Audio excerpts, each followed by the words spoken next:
1. Another in our series of topical talks today, and today we welcome Patrick Holden, and Patrick is the Chief Executive of the Bristol-based Sustainable Food Trust, and the patron of that organisation is Prince Charles. So, hi there, Patrick. Good morning, Mark. How are you? You all right? Very well, thank you. Yes, I'm in Bristol today, although more of the time, most of the time, I'm on my farm in West Wales. Fine. Can I ask you the most basic question, which I'm sure you're asked a million times? In a shortish sentence, what is the Sustainable Food Trust? It's a charity. It's also got a US subsidiary, a so-called 501c3, and our mission is to accelerate the transition to sustainable farming and food systems, working internationally. But of course, because we are based in Bristol, which is the centre of the universe, or the known universe, we work especially hard in this area. Brilliant. So, and you've been going for some time now, I believe. We started in 2011, so we're about 10 years old. But prior to that, I worked at the Soil Association for 20 years. And actually, I've been farming on the same piece of land for 48 years, which is really interesting, because when you're on a piece of land for a long time, looking after it as best you can, you see the impact of your actions on outcomes on the landscape. And that's really fascinating. So in a way, you were way ahead of the game because other, society is slowly catching up, I think, with what you're trying to achieve, and with certainly the way that we do our farming. But I mean, what you did 48 years ago was pretty revolutionary, I would suggest. Well, I was a back to the lander who grew up in London, drank the Kool-Aid and decided to set up a commune in West Wales, as you did.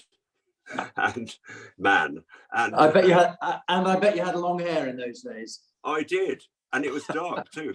And we had a cracking time, as you can imagine, in our commune, which is quite challenging, as they tend to be.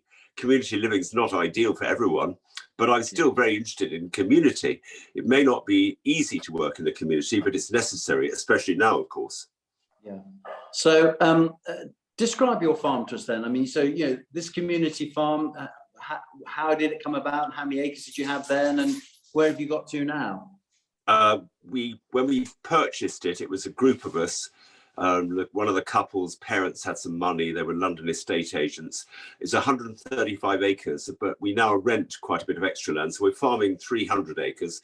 We have a dairy herd of 80 Ayrshire cows, a native breed, and we turn all their milk into a single farm raw milk cheese called Hafod, which is a cheddar style cheese.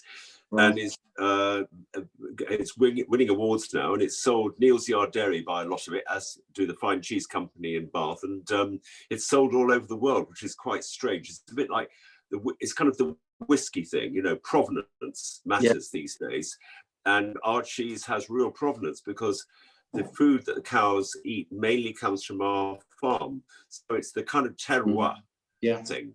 It's very interesting. And our cheese does taste wonderfully.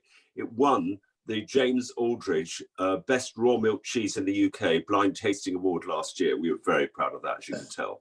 But I think what's interesting about it is that, in a way, all farming is about seeing how much food you can produce from the land without diminishing its natural capital, its soil, its wildlife, everything. And of course, farming isn't that these days. It's a kind of extractive industry. And it's diminished the soil and the nature to a critical level, hence COP26, if you see what I mean. Well, now we've got to put it back. But the problem is, as we will watch COP26 on the news, you won't find agriculture and food featuring very strongly. It's missing in action. And that is because we've got it wrong, deeply wrong on food and farming. We need to change that.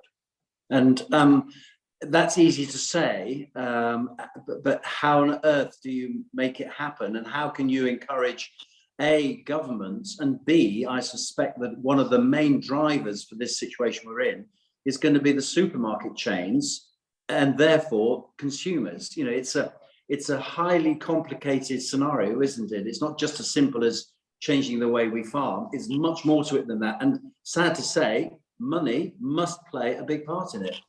Well, you've covered a lot there. You mentioned You mentioned consumers, let's call them citizens, and let's think of CPRE members, because actually change happens from the ground up, both on the farm, but also in terms of citizen action. So all the CPRE members nationally, if they mobilised and did the right thing regarding food and farming, that would be the change, because in a way we are more powerful than the supermarkets potentially, but only if we exercise our buying power. And what has happened in our relentless quest for cheap food is we forced farmers into becoming commodity slaves, selling food at less than the cost of production, farming intensively. No one's gaining, but that's where we are. And we've extracted all the fertility of the soil. We've diminished nature to a frightening extent. And now everybody's saying, well, we have to change all that. But how? There's an awful lot of talk about moving to plant-based diets, but actually that is too simplistic and actually partly wrong. We need to switch back to mixed farming, because the only way you can increase soil fertility is to do restorative practices like herbal lays and things like that, as featured in the Ayrshires.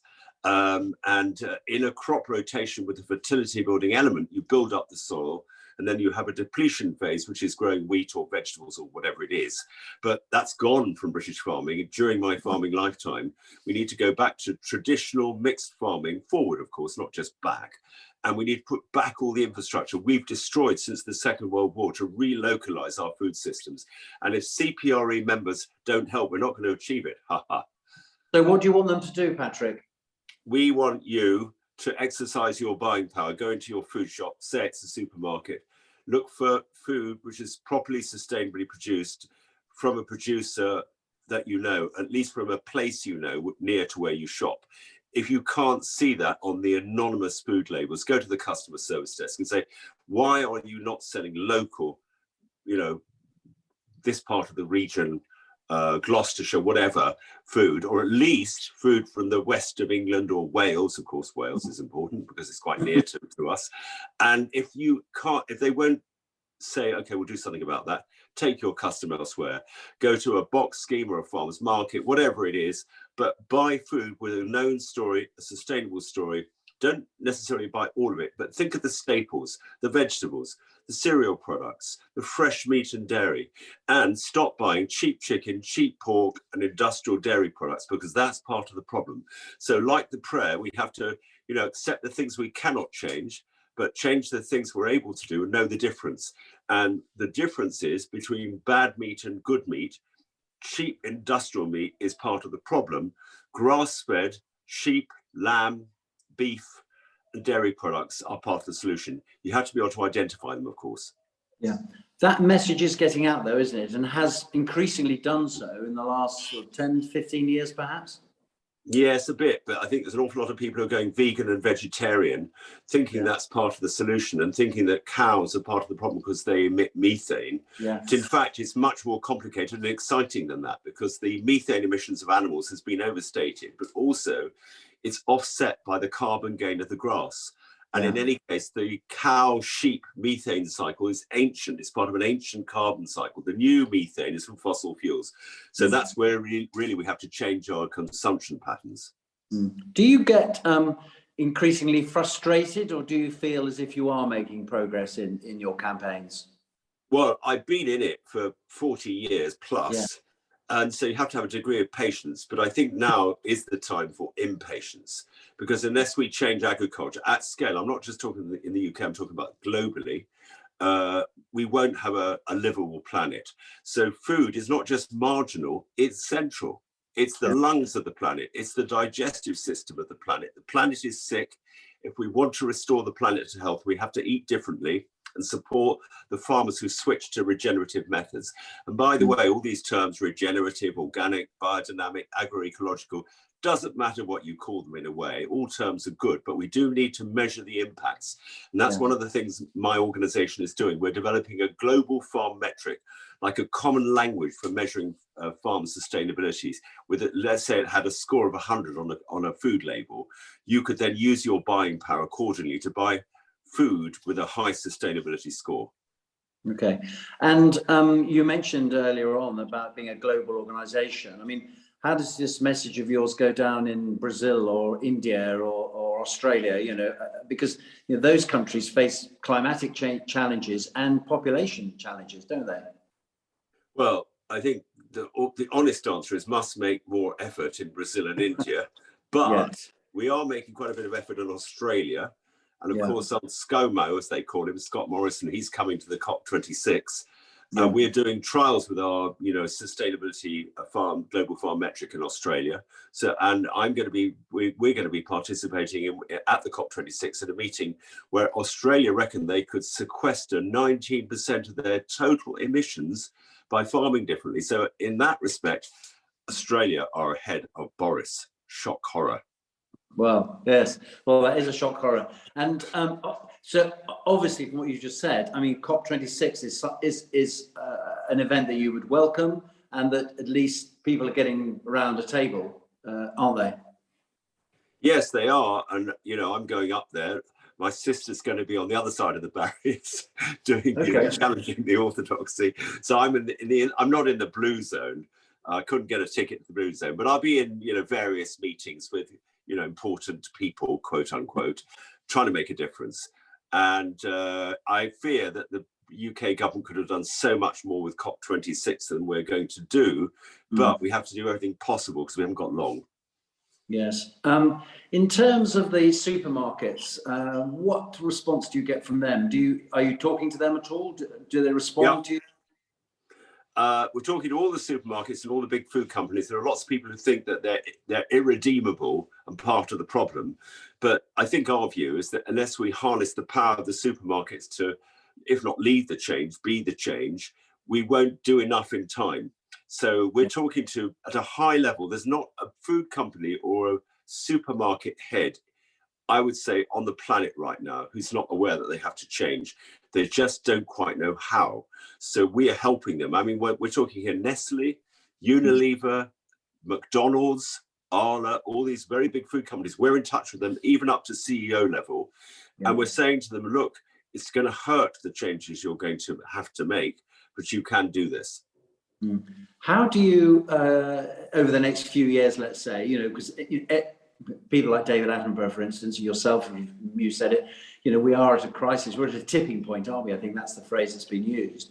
I mean, how do you see it going in the next few years in terms of getting that message out and alerting the great British public to where you're coming from? Because, dare I say it, I'm suggesting that maybe some of the options you suggest might appeal to a particular type of person, and maybe a type of person that may have deeper pockets than many. And we're talking, sadly today, as we approach winter with crises of income and that sort of stuff and fuel costs, how does that message get through to all of our populace rather than just the selected, I'm not trying to use the word middle class, but you know what I mean? Yeah, people that maybe have an interest. I mean, obviously, wealthy people can afford posh food, which costs more. We have to make good food from sustainable farming available to everyone at an affordable price. And that isn't achievable without government interaction.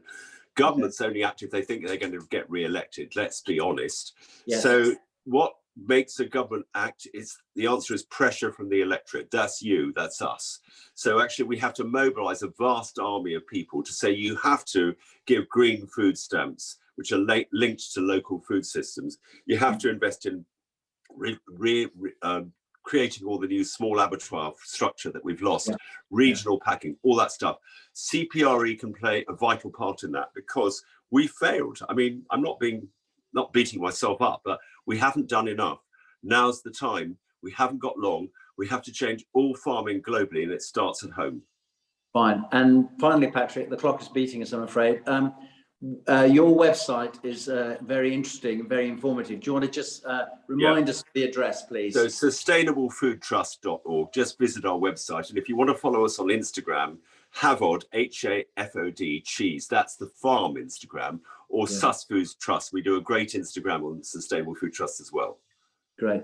Thank you very much for spending time for us today. This is a subject that will run and run, of course. I hope so.